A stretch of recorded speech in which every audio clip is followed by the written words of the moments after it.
आज आपण साध्या चिकनला देणार आहोत एक रॉयल टच शाही पांढरा चिकन कोरमा बनवण्यासाठी. एका पॅनमध्ये थोडं जास्त प्रमाणात तेल घेऊन कांदा हलका रंग बदलेपर्यंत तळून घ्यायचा आहे. त्याच तेलामध्ये काजू देखील तळून घ्यायचे आहेत क्रीमी टेक्स्चरसाठी.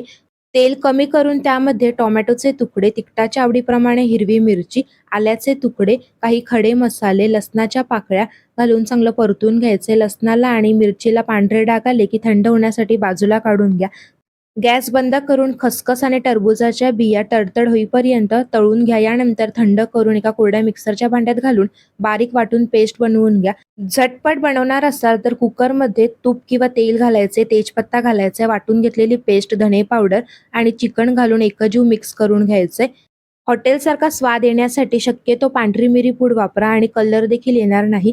चवीनुसार मीठ घालायचे, तूप आणि गरम मसाला घालायचा. तुपाने एक वेगळी टेस्ट येते. एकजीव मिक्स करून कुकर अद्दर असं ठेवून 2 मिनिटे चांगला मसाला तळून घ्या. यानंतर यामध्ये गरम पाणी घालायचे. बारीक चिरलेली कोथिंबीर घालून कुकरच्या 2 शिट्ट्या करून घ्या. कढईत बनवणार असाल तर झाकण ठेवून 10 ते 12 मिनिटे मध्यम आचेवरती चिकन शिजवून घ्या. वरनं फ्रेश क्रीम किंवा घरची मलई घालून एक उकळी काढा. शाही चिकन कोरमा रुमाली रोटी, बटर नान किंवा जीरा राईस यांसोबत सर्व्ह करा. धन्यवाद.